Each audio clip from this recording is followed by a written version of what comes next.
আচ্ছা, আপনি তো আগের ভিডিওতে বললেন যে আমরা স্ট্রেসের মধ্যে ডুবে আছি কিন্তু আমরা বুঝতে পারছি না। ইয়েস।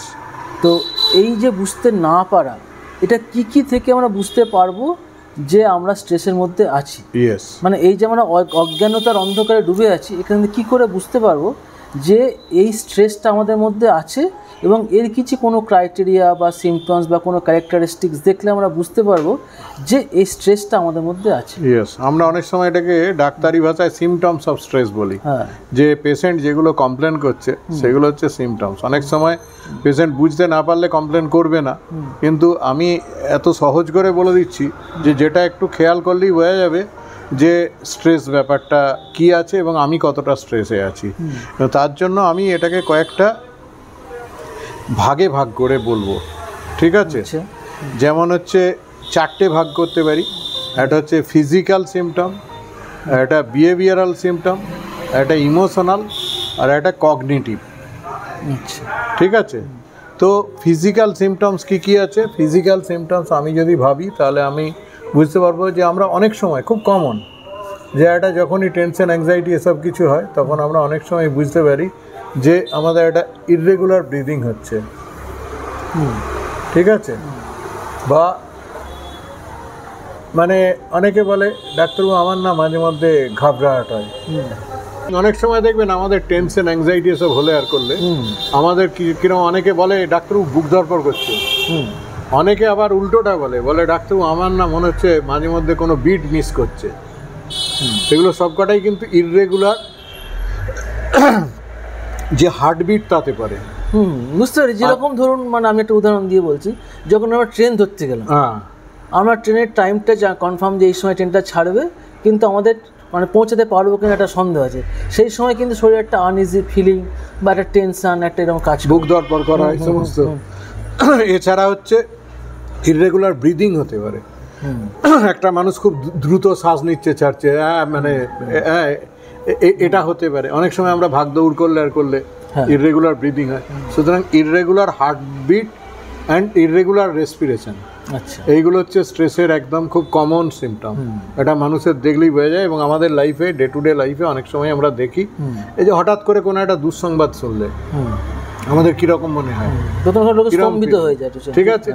হ্যাঁ, এবং তখন যদি আমি তার আগে পালস যা ছিল আর তার পরের পালসটা চেক করি, আমি দেখবো পালসে পরিবর্তন এসেছে, হার্টবিটে পরিবর্তন এসেছে, রেসপিরেশনে আমার যে শ্বাস নিচ্ছি, মেনলি তো আমার লাংস আর হার্ট, এরাই তো আমার প্রাণ বায়ু, এবং সেই বায়ুটা অক্সিজেনটা বডিতে ছড়িয়ে দিচ্ছে হার্ট। তো এদের ফাংশনে ডিস্টার্ব চলে আসে, কারণ আমাদের বডিতে দুটো চেন আছে, একটাকে বলে সিম্প্যাথেটিক চেন, একটাকে বলে প্যারাসিম্প্যাথেটিক চেন। সিম্প্যাথেটিক চেনকে অনেক সময় বলা হয় হিটিং চেন, আর প্যারাসিম্প্যাথেটিককে বলা হয় কুলিং চেন। তো আমরা নর্মালি যখন এই যে বলছিলাম অ্যাড্রেনালিন, নরঅ্যাড্রেনালিন এগুলো ইনক্রিজড, কর্টিসল বেড়ে যায়, এগুলো হচ্ছে স্ট্রেস হরমোন বলা হয়। আচ্ছা, ফর ইমার্জেন্সি, যে কোনো ইমার্জেন্সি সিচুয়েশনকে কোপ আপ করার জন্য আমাদের দেহে কর্টিসল বা অ্যাড্রেনালিন, নরঅ্যাড্রেনালিন অনেক বেড়ে যায়। বেড়ে গেলে কি করে, ওরা সঙ্গে সঙ্গে হার্টের ফাংশানকে দ্রুত করতে পারে, লাংসের ফাংশানকে দ্রুত করতে পারে। যখনই আমার একটা এক্সাম্পল দেওয়ার জন্য বোঝাচ্ছি, যে আমরা অনেক সময় মেডিকেল সায়েন্সে বলি it is fight or flight reaction. Stress রিয়াকশানকে আমরা বলি ফাইট অর ফ্লাইট রিয়াকশান। মানে সাপোজ ধরে নিন আপনি ইভিনিং ওয়াক করছেন, আপনার সামনে হঠাৎ একটা বাঘ দেখতে পেয়েছেন, তো আপনার ইমিডিয়েট রিয়াকশান কী হবে? ছুটে পালানো। আপনার উপায় কি আছে? দুটো, আইদার ফাইট অর ফ্লাইট, ঠিক আছে? তো আইদার ফাইট করতে পারেন, বাঘা যতীন করেছিল, ঠিক আছে? শেরশাহ চুরি করেছিল বাঘের সঙ্গে যুদ্ধ করে, ঠিক আছে, যার জন্য শেরশাহ বলা হয় ওকে, ঠিক আছে, বাঘা যতীন বলা হয়। তা এটা যে পারবে সে ফাইট করবে, সেখানেও কিন্তু অ্যাড্রেনালিন, নরঅ্যাড্রেনালিন অ্যান্ড কর্টিসল প্রচুর পরিমাণে বেড়ে যেতে হবে। তবে আমি বাঘের সাথে যুদ্ধ করার আমার যে স্ট্রেংথ, এই স্ট্রেংথটা মানে আমার বডিকে চার্জ করে দিতে পারে, এই হরমোনগুলো আমার বডিকে চার্জ করে দেয়। হ্যাঁ, এবং চার্জ করে টু দ্যাট লেভেল যে আমি বাঘের সাথে যুদ্ধ করার কথা ভাবতে পারি, ঠিক আছে? অথবা ফ্লাইট। ফ্লাইট মানে আপনাকে এমনি যদি আমি দৌড়তে বলি, আপনি দেখবেন যে দৌড়ানোর স্পিড কত, আর যদি আপনি জানেন আপনার পিছনে বাঘ দৌড়চ্ছে তাহলে তখন আপনার স্পিড একটা মার্সিডিজের চেয়ে একটা বিএমডব্লিউর চেয়েও বেশি হয়ে যেতে পারে। তাহলে এই স্পিডটা পেলেন কোথার থেকে? মানে আপনার বডি এতটা চার্জ আপ হয়েছে, আপনার মাসেল এতটা কাজ করতে পারছে যে আপনি বাঘের সঙ্গে দৌড়চ্ছেন, বাঘ আপনার পিছনে দৌড়চ্ছে। তো এটাকে বলে ফাইট অর ফ্লাইট রিঅ্যাকশন। এটাই হচ্ছে স্ট্রেস অ্যাকচুয়ালি। মেডিকেল সায়েন্স এইটাকে স্ট্রেস এইটা দিয়ে ব্যাখ্যা করে, ঠিক আছে?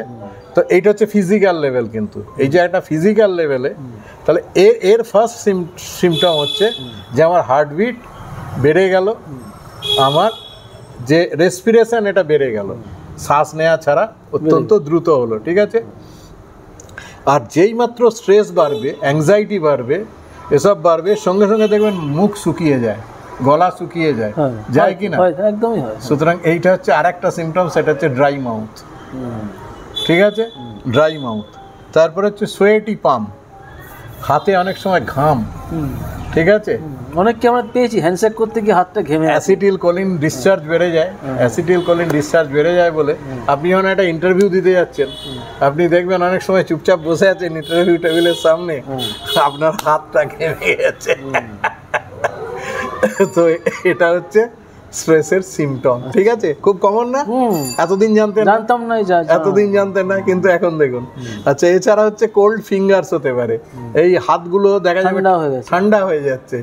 তার কারণ হচ্ছে যখন স্ট্রেস বা অ্যাংজাইটি থাকবে তখন বডিতে এই ব্রেন আর এই জায়গায় সার্কুলেশন অনেক বেড়ে যাবে, পেরিফেরাল সার্কুলেশনটা অনেক সময় কমে যায়, যার জন্য এটা ঠান্ডা হয়, ঠিক আছে? এছাড়া হতে পারে সেকি হ্যান্ড, হাত পাটা একটু কাঁপছে। অনেক সময় হয় না, পরীক্ষা হলে লিখতে গিয়ে মনে হচ্ছে যেন যে একটু হাত পা কাঁপছে, শুরু করছে। এক্ষুনি যদি ধরুন যে এখানে একটা টেরোরিস্ট অ্যাটাক হয়ে গেছে, ঠিক আছে, একটা বম পড়েছে, একটা মিসাইল পড়েছে, আজকে ওয়ার লাইক সিচুয়েশন, আমি যদি ভাবি যে ধরুন যারা বর্ডার এরিয়ায় আছে, ওখানে একটা এসে মিসাইল পড়লো, একটা ড্রোন অ্যাটাক হলো, তো লোকজনদের হাত পা কাঁপবে কিনা? সাধারণ মানুষ যারা, তাদের হাত পা কাঁপবে কিনা? কথা বলতে সবাই তো আর যোদ্ধা নয়, সবার ওই স্ট্যামিনা নয়। তাহলে সেটা হচ্ছে সেকি হ্যান্ড। অনেকের আইবিএস হয়, irritable bowel syndrome. Irritable bowel syndrome মানে ও বারবার বাথরুমে যাচ্ছে, ওর টয়লেট বারবার পাচ্ছে। এটা হচ্ছে অ্যাংজাইটির একটা খুব ইম্পর্টেন্ট লক্ষণ। এবং আপনারা প্রায় দিনই দেখতে পাবেন, প্রায় মানুষকে দেখতে পাবেন যে এগুলো খুব কমন ফিচার। অনেকেই জানে না যে আমি কেন, অনেককে দেখবেন অফিস যাওয়ার আগে 2 বার 3 বার বাথরুমে যাচ্ছে, ঠিক আছে? তো এগুলো বাড়িতে যখন থাকে তখন যাচ্ছে না, কিন্তু তাহলে অ্যাংজাইটি। হ্যাঁ, আর অ্যাংজাইটি কি হয়, অ্যাংজাইটি যারা করে তাদের না এটা একটা ভিসিয়াস সাইকেল হয়ে যায়, মানে হ্যাবিট করতে করতে ওটা হ্যাবিট হয়ে যায়। মানে ছোটোখাটো জিনিসে ও স্ট্রেস বেড়ে যাবে, কিন্তু অ্যাংজাইটি বেড়ে যাবে, ঠিক আছে? এইটা হচ্ছে ব্যাপার। তো আইবিএস হতে পারে, ইনক্রিজড ফ্রিকোয়েন্সি অফ মিকচুরেশন, তো পায়খানা বারবার যাচ্ছে, এটা হতে পারে। আর হচ্ছে বারবার পেচ্ছাপ হতে পারে, ঠিক আছে? মিকচুরেশন ফ্রিকোয়েন্সি বেড়ে যেতে পারে, পেন অ্যাবডোমেন হতে পারে, আর স্টমাক এক হতে পারে, ঠিক আছে? ওই যেটা বলছিলাম, মানে এটাও তো একটা মানে কি যে স্ট্যামার করে যারা কথা বলতে। হ্যাঁ, আমি ওই বিহেভিয়ারালে যাবো, ওগুলো বিহেভিয়ারাল ইমোশনালে যাব। আমি এখন যেটা বলছি এটা ফিজিক্যাল, মানে এমনি বডি কি কি রেসপন্স করে আর কি, ঠিক আছে? তো কারোর পেট ব্যথাও বলতে পারে। অনেক সময় আমরা দেখেছি পরীক্ষা, হ্যাঁ, সাইকোলজিক্যাল ইয়েতে অনেক সময় দেখবেন একটা পরীক্ষা আছে, বাচ্চাটা খুব ভালোভাবে প্রিপেয়ার্ড নয়, ও বলছে আমার পেট ব্যথা করছে আর করছে, ঠিক আছে? আমরা অনেক সময় এটাকে বলি ফাংশনাল পেন, ঠিক আছে? ডাক্তাররা বলে, ঠিক আছে? আর হচ্ছে টেন্স মাসেল, এই মাসেলগুলো টেন্সড হয়ে যায়, মানে মাসেল টোনটা বেড়ে যায় অনেক সময় টেনশন অ্যাংজাইটির জন্য, যেহেতু কর্টিসল লেভেল বেড়ে যায়। সেটা হতে পারে। এই শোল্ডার পেন হতে পারে, ব্যাক এক হতে পারে, ঠিক আছে? নেক পেন হতে পারে। এইগুলো সমস্ত, এই যে পেনগুলো মাস্কুলোস্কেলিটাল সিস্টেম অ্যাফেক্টেড হতে পারে, এবং তার জন্য বিভিন্ন জায়গায় পেন ফিল হতে পারে, ঠিক আছে? এটা হচ্ছে ফিজিক্যাল সিমটম। না না, এর সঙ্গে আমি বুঝতে পারছি এখন যখন ইনজেকশন দেওয়া হয় তখন দেখবেন অনেকেরই একটু শক্ত হয়ে যায়, তখন মাসেলটা টাইট হয়ে যায়, তখন বলে একটু হালকা করুন। তার কারণটা হচ্ছে টেন্সড হয়ে যায়, টেন্সড হলেই মাসেল টাইট হয়ে যাবে, ঠিক আছে? আপনি বললেন বলে আমি এটা বুঝতে পারছেন তো? তার মানে দেখুন খুব কমন জিনিস আপনি দেখেছেন, কিন্তু আপনি কোনোদিন খেয়াল করেননি। এই যে আমি ফিচারগুলো বললাম, ফিজিক্যাল সিমটমগুলো বললাম, এগুলো কোনোটা আনকমন মনে হচ্ছে? এবং আপনি দেখুন আপনার ডে টু ডে লাইফে প্রায় সময় মিলে যাবে। প্রায় সময় মিলে যাবে। তার মানেটা কি? তার মানে তো আপনি প্রায় সময় স্ট্রেসে আছেন, এগুলো তো তার ফিচার, নর্মাল লাইফে নয়। কিন্তু একজন সাধু বা একজন যোগীকে হঠাৎ দেখবেন না তার ইররেগুলার হার্টবিট হচ্ছে, তার ব্রিদিংটা ইররেগুলার হচ্ছে, হ্যাঁ, সে বলছে যে আমার মুখ শুকিয়ে যাচ্ছে, বা কেউ বলছে আমার সোয়েটি পাম হচ্ছে, কোল্ড ফিঙ্গার্স হচ্ছে, বা সেকি হ্যান্ড। হ্যাঁ, একজন কনফিডেন্ট লোক যার স্ট্রেস কম আছে সে বলবে না যে আমার হাত পা কাঁপছে, ঠিক আছে? বা কেউ বারবার বাথরুম যাচ্ছে, হ্যাঁ, তাহলে আর ও যোগী হতে পারবে না, ঠিক আছে? যোগীরা খুব কম বাথরুম পায়খানা বাথরুমে যায়, ঠিক আছে? বলে একবার পটি গেলে সে যোগী হতে পারে, দুবার হলে ভোগী, তিনবার হলে রুগী। তো আমি তো অনেককে দেখি বারবার যাচ্ছে, ঠিক আছে, বা বাথরুমে যাচ্ছে, এই যে ব্যাপারটা। এছাড়া হচ্ছে ওই যে বললাম পেন অ্যাবডোমেন বা এগুলো, যাই হোক, আর টেন্সড মাসেল, ঠিক আছে? এই পেন অনেক সময় অনেকেই দেখবেন আজকালকারের দিনে কম্পিউটারের যুগে সারাদিন ও কাজ করছে, ওর একটা পেন হতে পারে। তার সাথে কিন্তু অনেকে ভাবে যে আমার এই শোল্ডার রিজিয়ন বা এইসব যেগুলো পেন হচ্ছে তার কারণ হচ্ছে আমি সারাদিন চেয়ার টেবিলে বসে আছি। শুধু তাই নয়, কিন্তু ওর সাথে অ্যাড হয়েছে স্ট্রেস। অধিকাংশ অফিসে আজকাল যারা কাজ করে, আমি আপনাদেরকে পরে বোঝাবো যে এই যে বোঝা আমরা বইছি সারাদিনের যে স্ট্রেস, এটা একটা বোঝার মতো। ওই বোঝাটা অ্যাকচুয়ালি অফিসে নামিয়ে দিয়ে আসতে হয়, পরের দিনে গিয়ে আবার ওই বোঝাটা অফিস থেকে তোলা উচিত। তো লোকেরা সারাদিন গাধার মতো ওই বোঝাটাকে বাড়িতে বয়ে আনছে, আবার ওটাকে নিয়ে যায়, রাত্রিতে ঘুমাতে ঘুমাতে ওই বোঝা কাঁধের ওপর রেখে দেয়, ঠিক আছে? তো এইটা হচ্ছে স্ট্রেস, এই হচ্ছে স্ট্রেস, ঠিক আছে? এবং তার জন্যই কিন্তু কিভাবে আমাদের জীবনী শক্তিটা এই স্ট্রেসের সাথে বেরিয়ে চলে যায় সেটা আমি পরে আসবো। আমি যখন আসল হেলথ বোঝাবো, art and science of life, আমার অ্যাকচুয়াল কাজটাই হচ্ছে ওখানে। এই যে আমাদের যে লাইফ ফোর্স বা ভাইটাল ফোর্স, এটা যে কিভাবে স্ট্রেসের মধ্যে দিয়ে বেরিয়ে যাচ্ছে, লিকেজ হচ্ছে, ড্রেনেজ হচ্ছে, ওয়েস্টেজ হচ্ছে, তার জন্য আমরা জীবনে কিছু করতে পারছি না। এই স্ট্রেস আমাদেরকে বার্ন করে দিচ্ছে, কারণ আমরা হিটিং সিস্টেমটাকে অলওয়েজ অন রেখেছি, কুলিংটা অন করি না। সিম্প্যাথেটিক অন আছে, প্যারাসিম্প্যাথেটিক অন হয় না, ঠিক আছে? অনেক বড় সাবজেক্ট, এবং এটা বুঝতে পারলে জীবন বদলে যাবে। দিস ইজ লাইফ চেঞ্জিং, ঠিক আছে? একদম লাইফ চেঞ্জিং ক্যালকুলেশন আমি দেবো, ম্যাথমেটিক্যালি ক্যালকুলেশন বোঝাবো, ঠিক আছে? এটা হয়ে গেল তাহলে ফিজিক্যাল। আর কোনো বুঝতে অসুবিধা আছে ফিজিক্যাল? আচ্ছা, এরপরে হচ্ছে বিহেভিয়ারাল প্যাটার্ন। আমরা যে পাঁচজনের সাথে যে আমার বিহেভিয়ার, সেই জায়গাতেও স্ট্রেস যার আছে আমি যেমন দেখলেই বুঝতে পারি কার স্ট্রেস আছে। যেহেতু আমি সাবজেক্টটা জানি, আমি পড়াই, আমি বলি, তো আমি দেখলেই বুঝে যাই কার স্ট্রেস আছে, কে কতটা স্ট্রেসে আছে, দেখলেই বুঝতে পারি, ঠিক আছে?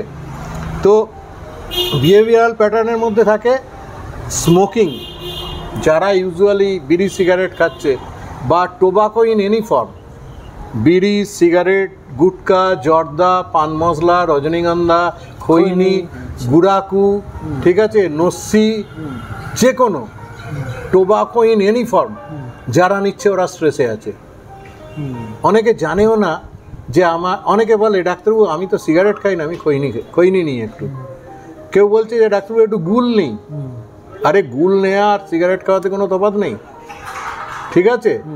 আমি জর্দা দিয়ে পান খাচ্ছি মানে আমি টোবাকোই নিচ্ছি, ঘুরিয়ে নিচ্ছে, ঠিক আছে? কেউ রজনীগন্ধা বলছে, তো একই জিনিস নিচ্ছে। কিন্তু so tobacco in any form যদি কেউ নিচ্ছে, এটা হচ্ছে তার বিহেভিয়ারাল প্যাটার্ন, ঠিক আছে? সেই জন্য যে কোনোভাবে যদি কেউ টোবাকো নিচ্ছে, এটা হচ্ছে অ্যাডিকশান। এই অ্যাডিকশানটা এসেছে কিসের জন্য? স্ট্রেস রিলিফ করার জন্য। যখন একটা মানুষ এক্সট্রা স্ট্রেসের মধ্যে আসে, অ্যাংজাইটির মধ্যে, আমরা এমনিতেই বলছি 21st century is century of stress। তো এই স্ট্রেস যদি কারুর এত বেড়ে যায়, অ্যাংজাইটি বেড়ে যায়, আমাদের লাইফে এখন হারি ওরি অ্যান্ড কারি, আমরা সব সময়, আপনি দেখেছেন প্রত্যেকটা মানুষ কত ব্যস্ত, হ্যাঁ, সব সময়ই ব্যস্ত। আমরা এক সময় শুনেছিলাম কম্পিউটার আসলে নাকি মানুষের আর কাজই থাকবে না, মানুষ আর কাজ খুঁজে পাবে না। এখন কি মনে হচ্ছে কম্পিউটার আসার আগে মানুষরা, আমাদের আগের জেনারেশন, তার আগের জেনারেশন জীবনে যা ব্যস্ত ছিল আর আমাদের জীবনের ব্যস্ততা আমরা যদি ভাবি, তাহলে একদম প্রত্যেকে দৌড়চ্ছে না? হ্যাঁ, সবসময়ই লাইফের র্যাট রেস, ইঁদুর দৌড়, সবাই পার্টিসিপেট করছে, ঠিক আছে? তো হারি ওরি প্রত্যেকে টেনশন অ্যাংজাইটির মধ্যে। যে কাউকে জিজ্ঞেস করলেই বলবে বস এত টেনশন আছে না, হ্যাঁ মাথায় এত টেনশন। তো ওরি অ্যান্ড কারি ফাস্ট ফুডের দোকান আর এই সমস্ত দোকানগুলো দেখুন কিভাবে চলছে, বুঝতে পারছেন? তো এই স্পাইসি ফুড এগুলো হচ্ছে টেনশন যাদের থাকে তারা এগুলো অনেক বেশি খাবে, কারণ টু কোপ আপ স্ট্রেস। আচ্ছা, এই যে যারা নেশা করছে, কেউ খাবার খাচ্ছে, যে লোকটার অনেক স্ট্রেস আছে ও এটাকে কম্পেনসেট করার জন্য অনেক সময় খাবার খাবে অনেক। ওরাই রেস্টুরেন্টে গিয়ে, হোটেলে গিয়ে, রাস্তাতে ফুটপাতে দাঁড়িয়ে কই কি বলে সুইগি, জোম্যাটো, ঠিক আছে, তা বিভিন্ন যে পিৎজা এই সমস্ত ওরা খাবে টু কম্পেনসেট। কেউ কেউ জোম্যাটো দিয়ে আনিয়ে খাবে। ইয়েস, অনেক মহিলারা দেখতে পাবেন যে প্রচুর শপিং মলে গিয়ে যা দরকার নেই সব শপিং করছে। This is compensation of stress. এটা হ্যাবিটের জন্য নয়, কিচ্ছু না, আচ্ছা, স্ট্রেসকে কম্পেনসেট করার জন্য। বুঝতে পারছেন কত ফাইনার অ্যাসপেক্ট, বুঝতে পারছেন? আপনি হয়তো দেখেছেন, আপনার আশপাশে দেখেছেন যে লোকেরা এরকম খাচ্ছে, এরকম বাজার করছে, এইসব করছে, কেউ নেশা করছে, কেউ অ্যালকোহল নিচ্ছে, ঠিক আছে? এই অ্যালকোহল কনজামশন, রেকলেস ড্রাইভিং, যারা এরকম ড্রাইভ করে, রেকলেস ড্রাইভিং, এটা হচ্ছে স্ট্রেস। আচ্ছা, মানে অদ্ভুত লাগবে যে আমরা প্রায়ই দেখি কিন্তু আমরা বুঝতে পারি না, ঠিক আছে? তারপর অনেক সময় অনেকে নখ, দাঁত দিয়ে নখ কাটতে থাকে, নখ খুঁড়তে থাকে, হাত থাকে। এই যে নেল বাইটিং, এটা হচ্ছে এক ধরনের স্ট্রেসের লক্ষণ। অনেকে পা ইয়ে করে, হ্যাঁ, নি জিগলিং, এই যে পা ইয়ে করছে, এটা হচ্ছে স্ট্রেসের লক্ষণ, ঠিক আছে? দাঁত দিয়ে নখ কাটছে, নখ ইয়ে করছে। অ্যান্ড হেয়ার পুলিং, অনেকে, আমার বড় ছেলে মাঝে মধ্যে চুল মাথাতে এরম টানে। আচ্ছা, তো আমি ওকে বলেছি তুমি তো ভীষণ স্ট্রেসে থাকো, ঠিক আছে? আবার অনেকে দেখবেন যে মানে প্রচুর চা কফি এসব খাচ্ছে, তো এগুলো হচ্ছে কিন্তু বিহেভিয়ারাল প্যাটার্ন। যারাই এত চা খাচ্ছে, কফি খাচ্ছে, আমি আমার পেশেন্ট পেয়েছি যে সারাদিনে 40-50 কাপ চা খেত, 50-60টা জর্দা দেয়া পান খেত। ইসলাম ভাই বলে আমার একজন পেশেন্ট আছে, তার ভিডিও আমার এই এতে দেখতে পাবেন, হয়তো হার্ট পেশেন্টদের যে ভিডিও আছে ওখানে হয়তো দেখতে পাবেন। ওনার ওরকম ছিল যে উনি 50 কাপ চা খাচ্ছেন, 60টা জর্দা দেয়া পান খাচ্ছেন, এখন সব ছেড়ে দিয়েছেন, ঠিক আছে? না, স্ট্রেস অনেক কম। আপনারা চাইলে ইন্টারভিউ নিতে পারেন ওনার, বলবেন, দেখবেন কতটা ওনার ইয়ে কমে গেছে, ঠিক আছে? আর একটা হচ্ছে তাহলে চা কফি বললাম, যে কোনো যেগুলো অ্যাডিকশান, যেগুলো এই ধরনের যে ড্রিঙ্ক আচার আছে সেইগুলো। অনেকের তো আবার অ্যাবনর্ম্যাল আছে, অনেকে হয়তো একটা টুথপেস্ট, ডেনড্রাইট এসবও খায়, আমি নাগাল্যান্ডের দিকে দেখেছি, এসব আছে। কেউ কাপ সিরাপ নেয়, এই ধরনের এক ধরনের অ্যাডিকশান, এগুলোও কিন্তু স্ট্রেস রিলেটেড, ঠিক আছে? আচ্ছা, এরপরে হচ্ছে সোশ্যাল উইথড্রল। অনেক সময় দেখা যায় যে লোকটা বেশি স্ট্রেসে আছে সে অনেক সময় হাসি খুশি থাকে না। সোশ্যাল উইথড্রল, আমাদের যে সোশ্যাল স্মাইল, সোশ্যালি আমরা যে একটা গ্যাদারিংয়ে যাচ্ছি, 5 জনের সাথে ইন্টারাক্ট করছি, এটা অনেক সময় করে না, এটাকে বলা হচ্ছে সোশ্যাল উইথড্রল, ঠিক আছে? ও একটা লোনলি, একা একা থাকা, কারোর সাথে কিছু শেয়ার না করা, চুপচাপ আছে, এইগুলো, ঠিক আছে? Social withdrawal. ডিসইন্টারেস্টেড লুক, আমাদের যেমন প্রত্যেকটা মানুষের চোখ মুখের দিকে তাকালে আমরা তার লুক দেখে বুঝতে পারি ওর হচ্ছে যেন কিরকম একটা ডিসইন্টারেস্টেড লুক, কোনো ইন্টারেস্ট নেই। আমার সাথে হয়তো বসে আছে কিন্তু আমার কথা বা আমার ইয়েতে কোনো তার ইন্টারেস্ট নেই, ঠিক আছে? অথবা অ্যাংসাস লুক, প্রচণ্ড অ্যাংজাইটির মধ্যে আছে, সে লুকটা দেখলেও বোঝা যায় আইদার ডিসইন্টারেস্টেড লুক অথবা খুব অ্যাংসাস, মানে আইদার অ্যাংজাইটি অথবা ডিপ্রেশনে হচ্ছে ডিসইন্টারেস্টেড লুক। আর যদি তার অ্যাংজাইটি অনেক বেশি কাজ করে তাহলে অ্যাংসাস লুক, ওরে বাপরে কি হয়ে যাবে, ঠিক আছে? তো এগুলো আমরা দেখে বুঝতে পারি। তাহলে এইটা হয়ে গেল, প্রথমে বললাম ফিজিক্যাল, তারপরে বললাম বিহেভিয়ারাল, ঠিক আছে? এরপরে আমি বলবো ইমোশনাল ফ্যাক্টর, কীগুলো দেখলে, কী সিমটম দেখলে আমরা বুঝতে পারবো যে একটা মানুষ স্ট্রেস থেকে সাফার করছে। সেগুলো মেনলি কী আছে? একটা হচ্ছে ইরিটেবিলিটি, যে লোকটার মধ্যে স্ট্রেস আছে সে সহজেই দেখবেন ধৈর্যচ্যুত হয়ে যায়, ইরিটেটেড থাকে। আমি অনেক সময় বলি যে if you lose your patience you will be a patient, if you lose your patience you will be a patient. যে পেশেন্ট সারাতে শুরু করেছে, মানে এই যে স্ট্রেসে আছে, যার মধ্যে এরকম একটা ইরিটেবল সিচুয়েশন আছে, যে ধৈর্য হারিয়ে ফেলে, সে আজ না হয় কাল ও পেশেন্ট হবে, কোনো না কোনো তার ড্যামেজ হতে শুরু করবে, কারণ তার যে ব্যালেন্স, বডির ব্যালেন্স নষ্ট হতে শুরু করেছে। আমি এই স্ট্রেসে কিভাবে আমার শরীর ড্যামেজ হয়, মন ড্যামেজ হয়, পুরোপুরি সব ড্যামেজ হয়, সেটা আমি পরে বলবো। এবং এই স্ট্রেসকে যদি ম্যানেজ করতে পারি, তাহলে আমার প্রবাবিলিটি আছে 0 to infinity, আমি যে কোথায় গিয়ে পৌঁছাতে পারবো, কত পোটেন্সিয়াল আমার বাড়তে পারে, মানে আমি যদি এটা ম্যানেজ করতে পারি, আমি মহাপুরুষের জায়গায় পৌঁছাতে পারি। এবং মহাপুরুষরা এটাই করেন, সেটাই আমি বোঝাবো, ঠিক আছে, আস্তে আস্তে করে বোঝাবো। তাহলে ইরিটেবিলিটি, শর্ট টেম্পার্ড, মানে সব সময় ক্ষিপ্ত হয়ে আছে, শর্ট টেম্পার, ঠিক আছে। এছাড়া আনডিউ হেস্ট, দরকার নেই অথচ মানে তাড়াহুড়ো করছে আর করছে। অনেক সময় রাস্তাতে গাড়ি চালাতে গেলে দেখা যায় ওরা হয়তো কোনো বিজি উইদাউট বিজনেস, কিন্তু গাড়ি হয়তো সে এমন চালাচ্ছে, আমার ছেলে ও অনেক সময় এমন গাড়ি চালায়, তো আমি বলি যে তুমি এত তাড়াহুড়ো করছো কেন, আমি তো তোমাকে বলিনি যে আমার কোনো তাড়া আছে। হ্যাঁ, আমি অনেক সময় ওকে মজা করে বলি যে আমার পাশে হয়তো কেউ বসে আছে, বা ওকে অনেক সময় মজা করে বলি যে আমাদের কি কোনো তাড়া আছে, ওকে রিমাইন্ডার দেওয়ার জন্যে যে মানে এই আনডিউ হেস্ট যাতে ও না করে, দরকার নেই তো, শুধুই গাড়ি চালাচ্ছে এরকম একটা অ্যাগ্রেসিভ ইয়ে, তার মানে ও স্ট্রেসে আছে। তখন ও যখন ওরম করে গাড়ি চালাচ্ছে, আমিও এক সময় চালিয়েছি, আমি ওর কথা কেন বলবো, আমিও এক সময় চালিয়েছি যখন আমি এই স্ট্রেস বুঝতাম না, এগুলো যখন স্ট্রেস ম্যানেজমেন্ট শিখিনি, কিন্তু আমি এই স্ট্রেস ম্যানেজমেন্টের ওপর লাস্ট 15 বছর প্রায় কাজ করছি, ঠিক আছে। লাস্ট 15 বছর আমি আস্তে আস্তে করে তখন থেকে স্ট্রেসটা বুঝতে শিখেছি, ঠিক আছে। তো সেই জন্য undue heist, state of anxiety, সবসময় একটা মানুষ অ্যাংজাইটি, টেনশনের মধ্যে আছে। মানুষটাকে দেখলে বোঝা যায় যে একটা মানুষ অ্যাংজাইটির মধ্যে আছে। ওর মধ্যে যে পিসফুল ভাব, যে ট্র্যাঙ্কুইলিটি, যে হ্যাপিনেস, এগুলো দেখা যায় না, ঠিক আছে।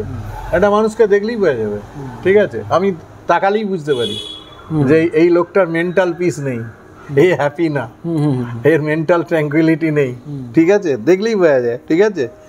আর ফিলিং অফ ডিপ্রেশন, এটা খুব কমন অনেকেরই, যারা অনেক ক্রনিক স্ট্রেসে থাকে, অনেক দিন ধরে যদি স্ট্রেসটা হয়, লম্বা দিন হয়, তাহলে ওর ফিলিং অফ ডিপ্রেশন শুরু হয়ে যায়। স্ট্রেস থেকে অ্যাংজাইটি, ও ঘুমোতে পারে না ভালো করে, যেই ঘুমোতে পারে না, স্লিপ ডিপ্রাইভেশন যখন হবে, 100 আওয়ার স্লিপ ডিপ্রাইভেশন হলে or actually features of psychotic problem, মানে সাইকোটিক ফিচার ডেভেলপ করতে শুরু করবে, ঠিক আছে। তো সেটা হচ্ছে অনেক সময় দেখা যায়। আর হচ্ছে ইররেশনাল ফিয়ার, মানে কোনো কারণ নেই, শুধু তুই ভয় পাচ্ছে। আচ্ছা, আমার মায়ের যেমন বয়স হয়েছে, আমি প্রায় সময়ই দেখছি ইররেশনাল ফিয়ার। আমি কোথাও সামান্য এদিক ওদিক যাবো, আমাকে বলছি কোথায় যাবি, কবে আসবি, কখন যাবি, মানে মনে হচ্ছে ওই স্ট্রেসে আছে, আমি তো একা হয়ে যাব, ঠিক আছে। ইররেশনাল, কোনো রেশনালিটি নেই। হ্যাঁ, আমি থাকলেও যে সেই সময়টা কিছু ইয়ে হচ্ছে তা না, কিন্তু আমি থাকবো না এই যে ওয়ার্ডটা শুনে নিল, ব্যাস ওতেই স্ট্রেস, ওতেই অ্যাংজাইটি, ওতেই ফিয়ার, ঠিক আছে, আতঙ্কে আছে, সব সময় আতঙ্কে আছে, ঠিক আছে। আমি বলেও ম্যানেজ করতে পারছি না এরকম, ঠিক আছে। ফিলিং অফ ইনসিকিউরিটি, সেম, যে আমরা অনেক সময় যে লোকগুলো স্ট্রেস অ্যাংজাইটির মধ্যে আছে না, ওরা খুব ইনসিকিউরড ফিল করে, ওর সেলফ কনফিডেন্স অনেক কম, ঠিক আছে, যার জন্য, এবং ওই যে বললাম একটা হ্যাবিট তৈরি হয়ে যায়, এটা করতে করতে করতে করতে ওর মধ্যে একটা ফিলিং অফ ইনসিকিউরিটি আসে। আর আনডিউ অ্যাগ্রেশন, অনেক সময় খুব রেগে যায়, খুব রেগে যায়। আমি হয়তো সামান্য একটা কিছু বলেছি, সেটাতে অত্যন্ত রেগে গেল, সেটাতেই রিয়্যাক্ট করছে, ঠিক আছে। সেই জন্য আনডিউ অ্যাগ্রেশন। আর স্লিপলেসনেস, আমি তো অলরেডি বললাম। আর ব্যাড ড্রিম, অনেক সময় স্লিপলেসনেস থাকতে পারে, অথবা ব্যাড ড্রিম থাকতে পারে, মানে উল্টো পাল্টা স্বপ্ন। অনেকে দেখবেন বলে যে ডাক্তারবাবু আমি না ঘুমোতে গিয়ে অনেক উল্টো পাল্টা স্বপ্ন দেখি। অ্যাকচুয়ালি কী হচ্ছে, আমাদের যে মাইন্ড, এই মাইন্ডের অনেকগুলো লেভেল আছে, conscious level, subconscious level, unconscious level, semi conscious, আবার উপরে সুপার কনসাস। তো মাইন্ডের এরকম অনেকগুলো লেভেল আছে, ঠিক আছে। Unconscious, semi conscious, subconscious, conscious, super conscious. আচ্ছা, ঠিক আছে, মাইন্ডের এই চৈতন্যের, আমি যখন বলবো পরে চৈতন্য ডিসকাস করব। Actually evolution and involution of Chaitanya হচ্ছে ভীষণ ইম্পর্ট্যান্ট, যেটার উপরে আমরা দাঁড়িয়ে আছি। এগুলো অনেক বড় বড় সাবজেক্ট, আমি আলোচনা করব পরে। তো এইটাতে হচ্ছে এই যে সাবকনসাস মাইন্ডে আমাদের অনেক সময় অনেক টেনশন, অ্যাংজাইটি, ফিয়ার এগুলো থেকে যায়। যেমনভাবে আমরা একটা কম্পিউটার খুললে বুটিং হয়, সেরকমভাবে যেই আমি ঘুমোতে যাব, আমার ঘুমের ঘরে ওই সাবকনসাস মাইন্ড থেকে ওই ফাইলগুলো বুটিং হতে শুরু করে। তার জন্য লোকেরা উল্টোপাল্টা স্বপ্ন দেখে অনেকে। ঠিক আছে, উল্টোপাল্টা স্বপ্ন দেখে যখনই এই ব্যাপারগুলো থাকে, তাদের এরকম উল্টোপাল্টা স্বপ্ন, বা অনেকে নাইট মেয়ারের কথা বলে, নাইট মেয়ারও এইরকমভাবেই কোনো একটা তীব্র সাবকনসাস মাইন্ডে অনেক বড় কিছু হিডেন আছে, সেটা এরকমভাবে আসে। ঠিক আছে, এছাড়া হচ্ছে কগনিটিভ, মানে আমাদের যে সেন্স অফ কগনিশন, আমাদের যে আমরা যেরকমভাবে কিছু একটা জিনিসকে নিচ্ছি, রেসিপ্রোকেট করছি, সেই জায়গাতে আমাদের কগনিটিভ কিছু মানে সিমটম আমাদের দেখা যায়। যেমন loss of sense of humour. আমরা যে হাসি মজা করে থাকা, হ্যাঁ, ঠাকুর শ্রীরামকৃষ্ণ বলেছিলেন রসে বসে থাকো, হাসি মজা করে থাকো। রসে বসে থাকো মানে হাসি মজা করেই থাকো, আনন্দ করে থাকো। আনন্দের জন্যই এই জগতের সৃষ্টি হয়েছে, আনন্দের সঙ্গে থাকো, আনন্দ করে থাকো। সেটা দেখা যায় অনেক সময় থাকে না। Loss of sense of humour হয়, লস অফ মেমোরি হয় অনেক সময়, অনেক কথা মনে রাখতে পারছে না, না। যাদের স্ট্রেস অ্যাংজাইটি বেশি থাকবে তাদের লস অফ মেমোরি, উল্টো পাল্টা হয়ে যায়, কনফিউজড হয়ে যায়, এরকম হয়। এছাড়া হচ্ছে ফরগেটফুলনেস, কোথায় একটা জিনিস রেখেছে ভুলে যাচ্ছে প্রায় দিনই, এবং তারপরে সে আরও কনফিউজড হলো, ভুলে গেল, আরও কনফিউজড হলো, আরও স্ট্রেস বেড়ে গেল। ওই ভিসিয়াস সাইকেল, মানে একটার সঙ্গে অন্যটা যুক্ত, আরও টেনশন বাড়লো, আরও ভুলে যাচ্ছে। ঠিক আছে, এই জিনিসটা চলতে থাকে। ঠিক আছে, লস অফ কমন সেন্স। আমাদের, আমি পড়াতে গিয়ে অনেক সময় বলি, what is common sense, what is the definition of common sense. তা আমি অনেক সময় বলি, it is the rarest sense found in common man. It is the rarest sense, common sense is not so common. অধিকাংশ মানুষের ক্ষেত্রে আমি দেখেছি কমন সেন্স কোনো কমনলি কাজই করে না, কমন সেন্স ইন নেচার। ঠিক আছে, আমরা তো বলি কমন সেন্স, কিন্তু লস অফ কমন সেন্স, মানে common sense uncommon in nature হয়ে যাচ্ছে। ইয়েস, যে লোকটা স্ট্রেসের মধ্যে আছে, অ্যাংজাইটির মধ্যে আছে, তার লস অফ কমন সেন্স হয়ে যাবে। মানে আমি আমার কমন সেন্সটাই হারিয়ে ফেলবো। খুব ইন্টারেস্টিং, খুব ইন্টারেস্টিং। তাহলে বোঝা যাচ্ছে যে যদি আমি এগুলো ম্যানেজ করতে পারি, তাহলে আমি কতটা ইমপ্রুভ করতে পারবো, এবং আমার কতটা ওয়েস্টেজ অফ এনার্জি হচ্ছে প্রত্যেকটা জায়গাতে। ঠিক আছে, আচ্ছা, এছাড়া হচ্ছে ক্লারিটি অফ থিঙ্কিং। আমার যে থিঙ্কিং, সেই ক্লারিটিটা নষ্ট হয়ে যায় অনেক সময়। আর আমি ঠিকঠাক, এই যে man is the rational animal in this world, আমি বলি man is the rational animal in this world, এই রেশনালিটি ওয়ার্ডটা ইম্পেয়ার্ড হয়ে যায় বা বাদ পড়ে যায়। তাহলে আমরা তখন আমাদের অবস্থা হচ্ছে, we are the highest animal in this world. পশুরা যেমন আচরণ করে, আমরা অনেক সময় সেই ধরনের আচরণ আমরা করতে পারি। ঠিক আছে, বা ইনডিসিসিভনেস, যে লোকটা টেনশন অ্যাংজাইটিতে আছে, তাকে যদি আমি বলি যে তুমি ডিসিশন নাও, ও ডিসিশন নিতে পারে না। করবো কি করবো না, করবো কি করবো না, করবো কি করবো না, ওর ওই যে অ্যাংজাইটি কাজ করছে, ওর এই জায়গাটা কাজ করে না। এগুলো কেন হয় না আমি বলবো পরে, আমি পরে যখন upper brain function, lower brain function বলবো, তখন এগুলো সব বুঝিয়ে দেবো। আমি শুধু এখন এটা জাস্ট সিমটমগুলো বলছি। ঠিক আছে, আর আনডিউ ফিয়ার, শুধুতেই ভয় পায় অনেক সময়, কোনো কিছু করতে গেলেই মনের মধ্যে একটা ভয় কাজ করছে। ওই যে বললাম, ওয়ার লাইক সিচুয়েশনে মেন যে জিনিসটা সেটা হচ্ছে ভয়, প্যানিক। তো এই প্যানিক স্ট্রেসকে কতটা বাড়াতে পারে? তো ঠিক উল্টোটা, প্যানিক স্ট্রেস বাড়াচ্ছে, আবার স্ট্রেস প্যানিককে বাড়াতে পারে। ঠিক আছে, একটা অন্যটার সাথে অঙ্গাঙ্গিভাবে যুক্ত। ঠিক আছে, আনডিউ ফিয়ার। ঠিক আছে, and black and white thoughts, উল্টো পাল্টা চিন্তা মাথায় আসবে, উল্টো পাল্টা চিন্তা মাথায় ঘুরছে। ঠিক আছে, এইগুলো হচ্ছে আমাদের সিমটমসের মধ্যে পড়ে। এবং এরপরে আমরা পরের ভিডিওতে বলবো যে কি কি রোগ এর সাথে যুক্ত। এইগুলোর জন্য অ্যাকচুয়ালি এই যে বললাম, আমার বডিতে সিম্প্যাথেটিক অ্যান্ড প্যারাসিম্প্যাথেটিক কাজ করে। তো সিম্প্যাথেটিক প্যারাসিম্প্যাথেটিক যদি ব্যালেন্স না থাকে, পুরো দুনিয়া ব্যালেন্সের ওপর চলে, যেই ডিসব্যালেন্স হতে শুরু করবে সঙ্গে সঙ্গে রোগ জ্বালা হতে শুরু করবে। এটা কেন হয়? আমি যে বলছিলাম সাইকোসোমাটিক, এই সাইকোসোমাটিক কী করে হয়? 80% রোগ সাইকোসোমাটিক রোগ, ঠিক আছে, যেটা আমরা জানি না বা ডাক্তারবাবুরা অনেক সময় বলেন না, বা ডাক্তারবাবুরাও অনেক সময় ওভারলুক করে যান। সেই জন্য আমি ট্রিটমেন্টে বলেছি, আমি কদিন আগে আমার পেপার পাবলিশড হয়েছে, আমি ডিটেলসে পরে বলবো, যে আমি ডাক্তারদেরকে বলি never treat the whole of the patient, treat the whole patient. মানে বডি, মাইন্ড অ্যান্ড সোল নিয়ে একটা মানুষ, so treat the whole patient, never treat the whole of the patient. মানে ফিজিক্যাল, নর্মালি ডাক্তাররা শুধু ফিজিক্যাল পার্টটা বা যে জায়গাটা প্রবলেম আছে ওইটাতে ফোকাস করে, যার জন্য ট্রিটমেন্টটা ফুল প্রুফ ট্রিটমেন্ট হয় না। একটা লোকের ডায়াবেটিস আছে, সবাই বলে সুগারটা বেড়েছে, সুগারটা কন্ট্রোল করো, কিন্তু সুগার বাড়ার পিছনে অন্য গল্প আছে, তো সেইটাকে অ্যাড্রেস করতে হবে, ঠিক আছে? তবে যদি আমি ডিজিজটাকে, একটা লোকের ম্যালেরিয়া হয়েছে, জ্বর আসছে, কাঁপুনি দিয়ে জ্বর আসছে, প্যারাসিটামল দিলে জ্বরটা চলে যাবে, ম্যালেরিয়াটা সারবে না। তো ম্যালেরিয়াটা সারতে গেলে আমাকে কিন্তু ক্লোরোকুইন দিতে হবে, মানে ম্যালেরিয়া ওষুধ, ঠিক আছে? তাহলে এই হচ্ছে সাইকোসোমাটিক। আমি যদি রুট কজটা ট্রিট না করি তাহলে কিন্তু হবে না। আমি জাস্ট হয়তো ওপর ট্রিটমেন্ট করছি, সুপারফিশিয়াল করছি, এতে হবে না। সুতরাং এটা বোঝা গেল?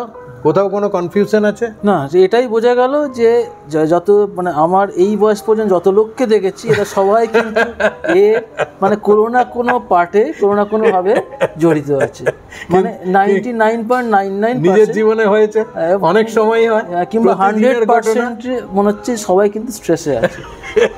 কিন্তু লোকেরা এটা উপলব্ধি করে না, আর যেহেতু সে জানে না যে এটা আমার প্রবলেম, সে সলিউশনও খোঁজে না, এবং তার কিভাবে ওয়েস্টেজ অফ এনার্জি হচ্ছে আমি এই ক্যালকুলেশনটা পরে বোঝাবো। তখন বোঝা যাবে যে আমাদের যে অ্যাকচুয়ালি আমাদের আসল জিনিসটা অ্যাকচুয়ালি মানি না, আমাদের আসল জিনিসটা হচ্ছে লাইফ ফোর্স।